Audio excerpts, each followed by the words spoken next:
Cushing syndrome is one of the most common endocrine diseases in dogs, and at our endocrine clinics we see like 3 to 5 cases per week. And I know this number may seem, little. However, in our laboratory we make a diagnosis of Cushing's like 20 times per week. With other words, we see the most complicated and challenging cases, and most of the cases are managed in primary private practice. So, and we are here to help veterinarians to manage cases and also to consult the owners.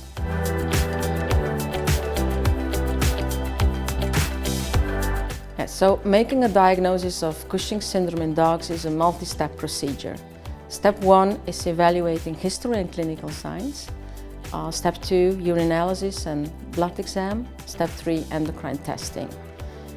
Dogs with Cushing syndrome exhibit polyuria, polydipsia, polyphagia. They will have exercise intolerance, and they will have abdominal distension. They will have bad coat, alopecia.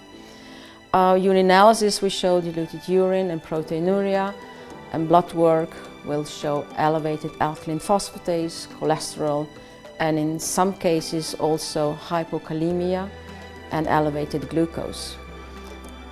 Step 3 is endocrine testing, and I recommend either low-dose dexamethasone suppression test in blood or urinary corticoid creatinine ratio combined with high-dose dexamethasone suppression test.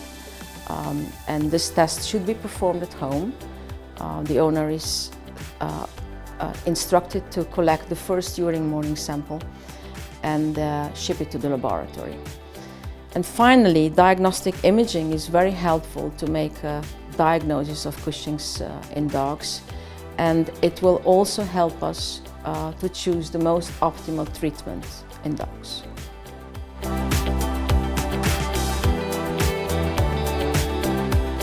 I believe there are 2 major challenges in making the diagnosis of Cushing's in dogs.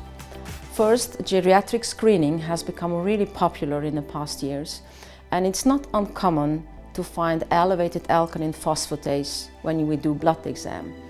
However, elevated alkaline phosphatase without clear clinical picture, clinical signs suggestive of Cushing syndrome does not justify testing on Cushing's. So we should remember that Cushing's is a clinical diagnosis, and doing blood work is only something that supports our clinical suspicion and not the other way around. Number 2 challenge are so-called atypical cases. And what I mean is, so there's a dog coming in with clear clinical signs of Cushing's. We run endocrine tests and the test comes out negative. So the situation is like that. The dog comes in, is saying, hey, I have Cushing's. You send the dog back home saying, no, you don't. Those are atypical cases, and I find them really the most interesting among all.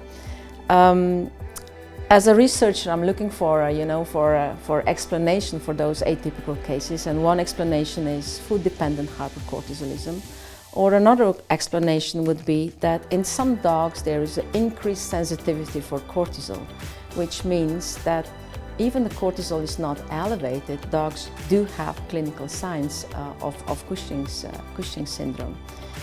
I want to mention that in those atypical cases, medical treatment is indicated, but only after extensive diagnostic procedures.